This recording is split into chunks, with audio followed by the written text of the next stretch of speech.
Thank you so much. Thank you. Wow, that actually worked. Right on. How's that feel, man? Different. Different? Yeah, because I don't have to get my ass kicked now. I hope so. Well, we'll see how this goes. Yes, indeed. Oh, golly. Hey, I'm starting with uppers. oh, that's cheating, man. You just boo me having a coffee? Shame. It is still the AM, sir. I know it's Vegas, but all right, okay? Yeah, I'm the host. I'm hosting out there tonight. Yeah, you got an important job tonight, man. It is not important. I have a cush gig. This is what retirement is like. You should have told me this years ago. Well, I didn't know. His This is retirement hat looked like fantastic. that. I get to come in. I get to be in front of a crowd. We get to do stuff like this. I mean, it is like WrestleMania is starting in a few hours, and we're just kicking it, and I'm cool with that. Hey, I am okay with that. you okay with that? Normally, I'd be running around like a chicken with my head cut off, trying to figure out if everything's good, totally stressed out. I'm doing all right. It's a little different, right? It's a little different. It took me a while to adjust.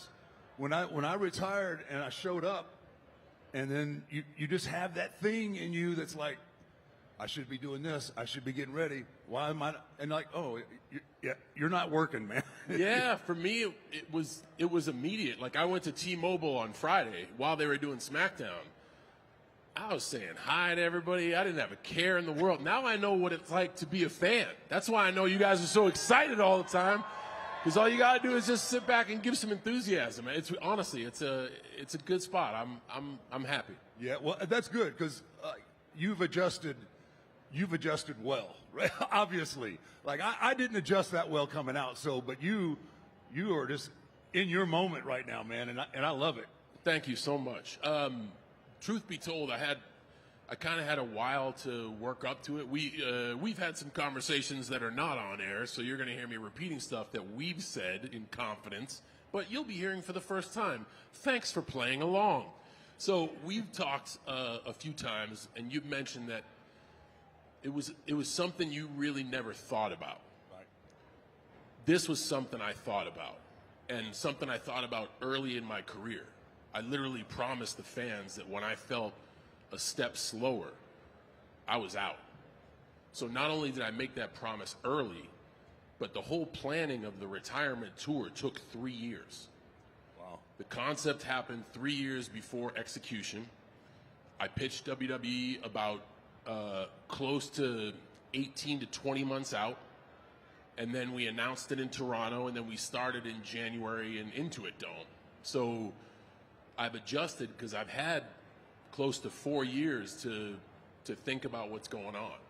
I think if it truly happened in December, like for a path like AJ, where he just kind of retired, I don't know what that lens is like. I had a lot of thought into this, so that's why I'm feeling pretty good.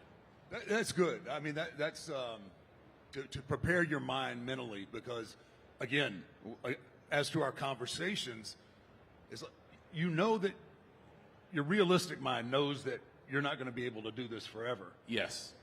But then there's that other side of your mind that says, I'm going to do this forever. Yes. And it's amazing that you had the presence of mind to start preparing yourself because if you don't, it's very challenging for it to wake up that one day and then it's not like, hey, I'm not putting my boots on today. Yeah, that's why they have that phrase, athletes die twice.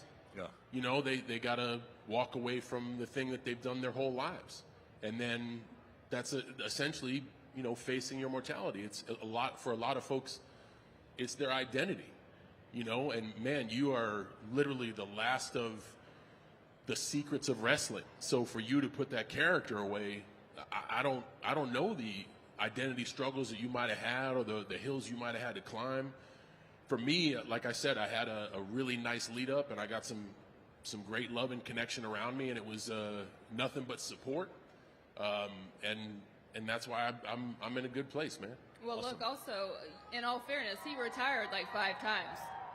Right? Like, so he had to keep preparing for that didn't retirement. work. Tried it, didn't work. Right, tried retire, have a surgery, prepare, come back. So, like, you had to, I mean, you mentally prepared for that a lot and finally got it, I think. I mean, all right, now, I get a lot of flack, but truth be told, the only time that I ever said retire was when I retired. Now I put my boots and stuff in the ring, and that was a legitimate moment for me.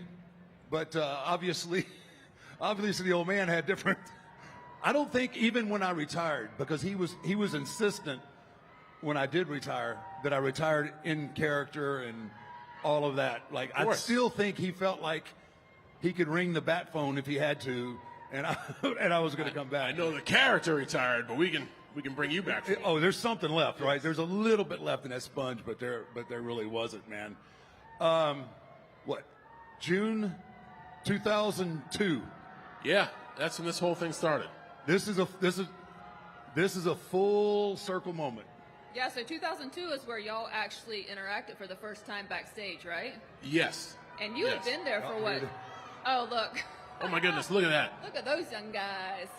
So you had actually been in the business for 12 years at this point? Yeah. You've Yep. been yes. I've been in the business for 12 minutes. You, Look at that, man. Well, Yeah. hey, So I'd already been in WWE 12 years. Yeah, like I said, that's me at what, 12 minutes. 12 years. Fresh out of that match with Kurt Angle, that was about 12 minutes long. Okay, so tell me, what are you thinking right here, John? Because I would be nervous as all get out. So that's what I was thinking, and that's why that version of me did not do well. And I mean that. Yeah. And I talk about this a lot. Like, I came out and Kurt Angle was like, what makes you think you can be out here? And I said 2 words, ruthless aggression, and I slapped him across the face. All right, that's cool. Then I proceeded to have a fast-paced 50-50 match where I almost beat him. And in a sportsmanlike way, I was like, hey, man, I almost won. And then I get to the backstage, and I see truly the patriarch of the company giving me respect. And I take the respect like a fan. I was neither ruthless nor aggressive. And that's why that persona didn't attach to the audience. If I had kicked you in the nuts or slapped you in the face or even just said like, hey, I'm coming for you next. Right. That's ruthless and aggressive. Right. But I'm such a fan of the business. And honestly, that's a legitimate look of like awe.